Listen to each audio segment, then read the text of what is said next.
was very rough for you, Nick, because I know you have great admiration for LeBron, but I would say this. In fairness to LeBron, he hasn't played in a while. He looked a little gassed late. Was it anything more than LeBron was a little tired in game one? I think there was a little more to that. LeBron didn't play well, but I do think it's always a good idea to make sweeping generalizations after one game of an NBA season, which is the equivalent of deciding who's going to win the Super Bowl 3 minutes into the first quarter of the first game. I think it's really the way to do it. Listen, if LeBron plays like that the rest of the year, like a fringe all-star instead of like a fringe MVP candidate, then the Lakers are sunk. Then they're done. Then the plan will not work. I don't think LeBron's going to average 18 a game on less than 40% shooting, but we'll see. What you said a moment ago is very interesting.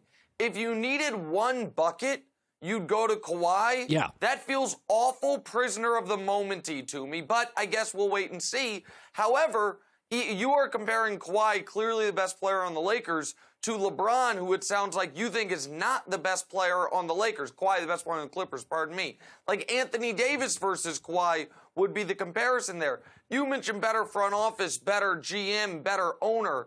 I don't know how that matters for the math of this season when both teams sent all their assets out the door to assemble these specific teams. Aside from Andre Iguodala coming to one of these teams, no reinforcements are coming. Clippers looked great last night, 60-19 bench scoring edge. Kawhi was the best player on the court for an evening, but I'm not anointing them the new Kings of LA just yet. I think the Lakers have not only the best player in LA, actually the two best players in LA, and I think that will play out over the course of the season. But it is interesting. I said this. The way, once you get piles of money and championships, you want it to get easier. This is why Aaron Rodgers has never smiled more. He wants to be the man, not the only man. The running game can win. Defense can win. He can be a magician twice, right? A game. Brady now, this is the way it's ending for Brady. It's running game's great, defense is great, coaching is great. We just added Mohamed Sanu, and my division stinks mostly. Here's what I worry about LeBron. He's now the point guard. The bench is, at times, not good or old, and AD has a history of injuries. Could I not argue that they are asking a lot of LeBron in year 17 and more than he probably envisioned when he came here? Yeah, it's not terribly dissimilar to FS1 and you. How we doing? Listen, you're not too short in the tooth, my friend. I still see you doing 3 hours monologuing, and we're doing just fine. When you've got the GOAT, you use him as such. LeBron does not believe that he is at the finish line. I don't know if he will make it to his finish line, but his finish line is playing in a game against or with his son. The only way that is possible, first of all, Bronny's got to do a ton, but the only way it's possible is if the dad plays this season and 4 or 5 more. So the idea that LeBron is now going to start coasting or going to start wanting to play at a different level, that doesn't fit the timeline of him playing until 2024 at the earliest. So, no, I think we are maybe overreacting to a bad shooting night because that's what it was. Now, he was sloppy with the ball, and that did look like rust. I didn't like how careless he was with the basketball, and Frank Vogel's got to figure out the rotations. That's something that Doc Rivers had seriously to his advantage last night, and Doc Rivers obviously a better coach. But this was last year's Clippers team. You just added the finals MVP. The Lakers right now, LeBron is the third most tenured member of the team. All the Laker fans were like, hey, LeBron's not going to come here and run things. Yeah, he is. It's LeBron, Kuzma, KCP, and people LeBron brought in with him. So, there's going to be some things to work out. I think you are drastically overreacting to a game that was 85 apiece at the end of 3 quarters. Let me throw this at you before I get to the Mohamed Sanu trade, which I think wraps up the AFC. Please. Let me get to this. I believe the NBA, it's a winter league. and you're in that airplane, and you're in that tube with your 7-8 guys that really play every night. So chemistry matters. Last year, the Clippers were a great example. Toronto was a great example. The players liked each other. It matters. In Houston, the owner's furious with the GM. Won't say it publicly. He is. The GM doesn't love the coach. The coach doesn't love his current staff. And I don't think Harden and Westbrook, by the All-Star break, they'll want to strangle each other because there's 2 point guards and one ball. I think Houston is going to wear each other out. I don't love the chemistry of this organization. I think it's tense. I think it's uptight. And I think they miss the playoffs. I know you're going to go crazy on that. Hold on. You said you think they missed the playoffs? Yeah, I don't think they make the playoffs in the West. Colin, come on. No, seriously. Colin. Listen, I know that you're not a big gambler, but if I could entice you to wager, I don't know, one of your mini estates on this, please do, because I could use one.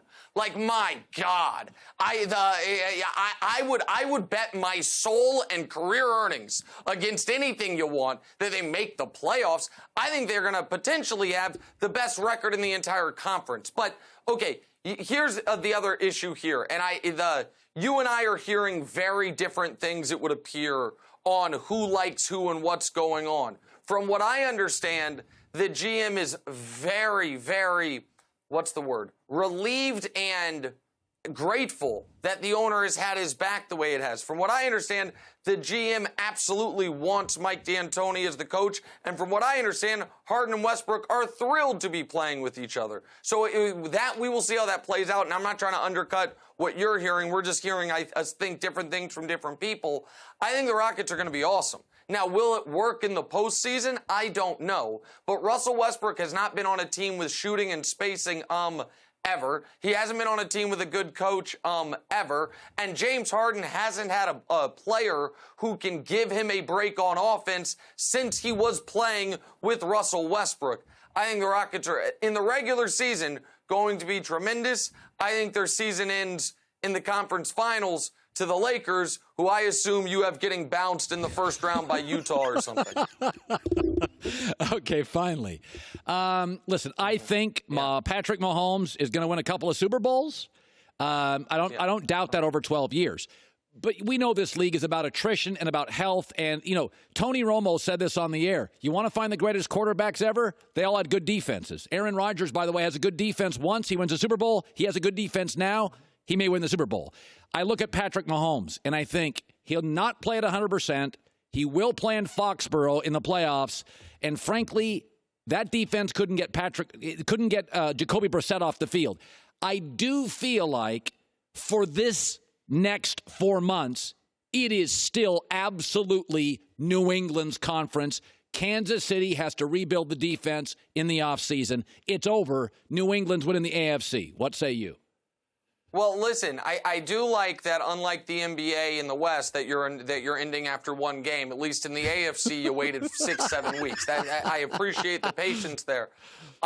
Listen, this is what I want to say about New England v. Kansas City.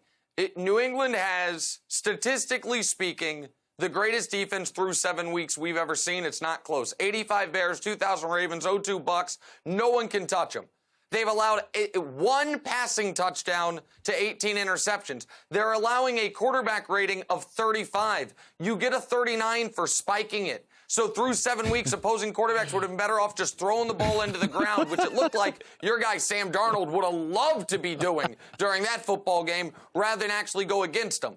But do you know why Bill Belichick drafts a receiver in the first round for the first time since a guy, I think Derek Anderson, or I might have the name wrong, but a player in Cleveland 25 years ago, and then spends a second-round pick for the third best receiver on a 1-6 team? Because he knows that offense is limited. All of the smart stats say this is a middle-of-the-pack offense, and that's despite the defense giving them 22 extra possessions. Your guy Tom Brady, the best he has looked was in that skit on the Paul Rudd show that he then tried to pretend he wasn't in. The defense is all-time. Belichick is the best I've ever seen coaching the defense. They only have one super-duper star on defense, Stephon Gilmore, and they're doing this. But they are now finally going to have to actually enter for 6 weeks the real NFL. For the first 7 weeks of the season, they got to play, and for the final 3 weeks of the season, they'll get to play. And they only got to win 2 games all year, because God knows in the divisional round, they'll be rested at home playing either the Bills, the Texans, or the Colts. And then in the conference championship game, they're going to have to play the Chiefs. And if they win that game, then they're going to have to play an NFC team that's far better than them. I think the Chiefs are going to be the only team in the conference that scares the Patriots. I agree with you. The Chiefs' defense is bad. But right now, is the Chiefs' defense that much worse than the Patriots' offense? We'll see, and we'll see which wide receiver they bring in off the street next to try to give Brady a viable weapon. It's great seeing him, even though he was very critical of all my opinions. I still love him dearly. Nick Wright. Listen, man, when you told me to move out to New York, it'll change your life, change your career. You didn't tell me LeBron was going to go to L.A. These damn games are going to end at 1:30 in the morning. I was going to be on 90 minutes sleep. Then I was going to sleep on an air mattress in my office so you could heckle me for 12 minutes. That wasn't part of our agreement 3 years ago. I'm just a step ahead of you, partner. That's all it is. Yeah. First things first. No doubt. Nick Talk Wright. to you later, my friend. Talk to you later. Hi, everybody. Thanks for watching. Subscribe here to get the latest from the show. Also, be sure to check out more of the best clips from The Herd or go watch a few segments from other shows on FS1.